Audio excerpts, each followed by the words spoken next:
পারিবারিক আদালতের প্রসঙ্গে অনেক বলা হয়েছে। এখানে আমরা একটা ভিডিও ইন্টারভিউ গেছে, আমরা বলেছি এটা হচ্ছে জাস্ট আপনার শুধু মামলা দায়ের করা না, নথি ব্যবস্থাপনা আছে, শুনানি আছে, রায় আছে, সব কিছুই অনলাইনে হয়ে যাবে। এটাকে আমরা একটা পেপারলেস কোর্টও বলতে পারি।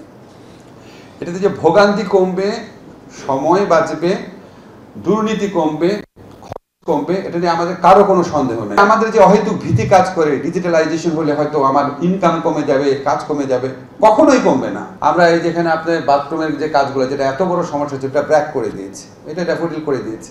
আমাদের এখানে লোকজন এসে বলে আমরা কিভাবে হেল্প করতে পারি। দেখেন, এই যে আমাদের আইনজীবী সমিতির সভাপতি ভাই আছেন, দেখেন একটা ছোট্ট এক্সাম্পল বলি, একটু অপ্রাসঙ্গিক মনে হবে।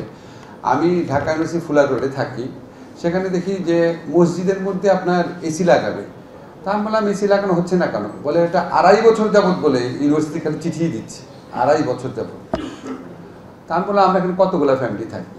বললো এরকম 110টা ফ্যামিলি। তা আমি বললাম আমাদের কি 2000, 3000, 5000 করে টাকা দেওয়ার সামর্থ্য নাই? আপনি জানেন জাস্ট 1 মাসের মধ্যে 4টা এসি আমরা নিজেরা লাগিয়েছি, প্রথমে 2টা, তারপর 2টা। আপনারা যারা আইনজীবী আছেন, একটা কি বললেন, একটা জায়গা থেকে আরেকটা জায়গায় যাওয়ার জন্য একটা গ্যালোওয়ে, মানে উপরে একটা শেড থাকবে, এটা আপনারা নিজেরা করে ফেলতে পারতেন না? ছোট্ট কাজ, ছোট্ট কাজ। কত আইনজীবী আছেন, আপনারা কত দান করেন না? কত জায়গায় কত দান করেন। আপনারা জাস্ট 5000 টাকা করে দিলে জিনিসটা হয়ে যায়। যুগের পর যুগ যাও ভিজতেছেন, কষ্ট করতেছেন কেন ভাই?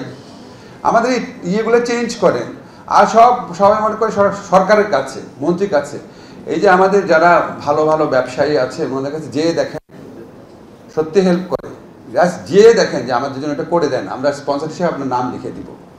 একটু অন্যভাবে চিন্তা করেন, দেখবেন আপনারা যা যা জিনিস মানে ভোগান্তিতে আছেন, সেগুলি আপনারা নিজেরা এবং আমাদের আশেপাশে যারা ভালো মানুষ আছে তাদের সাহায্য নিয়ে একটু সলভ করতে পারবেন। যাই হোক, আমি পারিবারিক আদালতের প্রসঙ্গে অনেক বলা হয়েছে। এখানে আমরা একটা ভিডিও ইন্টারভিউ গেছে, আমরা বলেছি এটা হচ্ছে জাস্ট আপনার শুধু মামলা দায়ের করা না, নথি ব্যবস্থাপনা আছে, শুনানি আছে, রায় আছে, সব কিছুই অনলাইনে হয়ে যাবে। এটাকে আমরা একটা পেপারলেস কোর্টও বলতে পারি। এটাতে যে ভোগান্তি কমবে, সময় বাঁচবে, দুর্নীতি কমবে, কমবে, এটা নিয়ে আমাদের কারো কোনো সন্দেহ নেই। সানশাইন আটা ময়দা সুজি, ভালোবাসায় তৈরি। এবং রেজওয়ানা খুব ক্লিয়ারলি এটা আপনাদের বলেছে, আর অনেকে বলেছে, আমি এটা এমফাসাইজ করতে চাই। আপনারা লয়াররা এটার গার্ডিয়ান হন, আপনারা ইনশিওর করেন যে এটাকে কেন যেন পলিউট করতে না পারে, এটাকে কেউ যেন ডিস্টেবিলাইজ না করতে পারে। এটা যেন এখান থেকে যে যাত্রা শুরু হয়, এটা যেন থেমে না থাকে। দেখেন ডিজিটালাইজেশনের সুবিধাটা কি, আমরা সবাই বিকাশ ইউজ করি না? কত সহজ করে দিয়েছে আমাদের জীবন। আমরা হোয়াটসঅ্যাপ ইউজ করি, আপনি জানেন আমাদের যে মাননীয় প্রধান উপদেষ্টা আছে, ওনার 2টা বড় অফিস আছে, একটা হচ্ছে তেজগাঁতে, আরটা হচ্ছে ওনার বাসার নিচতলা অফিস। কিন্তু ওনার সবচেয়ে বড় অফিস কোনটা জানেন? ওনার সবচেয়ে বড় অফিস হচ্ছে হোয়াটসঅ্যাপ। আমি ওনাকে বক্তৃতা লিখে হোয়াটসঅ্যাপে পাঠিয়েছিলাম একবার, উনি আধা ঘন্টার মধ্যে সে বক্তৃতা এডিট করে হোয়াটসঅ্যাপে আমাকে পাঠিয়েছেন বাংলাতে। তা আমরা কেন সবাই পারি না?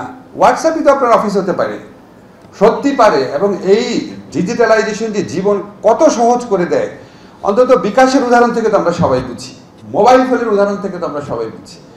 এবং আপনারা দেখেন পৃথিবীতে যেই সমস্ত দেশ ডিজিটালাইজড হয়েছে, যে সমস্ত দেশ পেপারলেস হয়েছে, সেখানে কি বেকার বেশি, নাকি যে সমস্ত দেশ ম্যানুয়াল পর্যায়ে আছে সেখানে বেকার বেশি?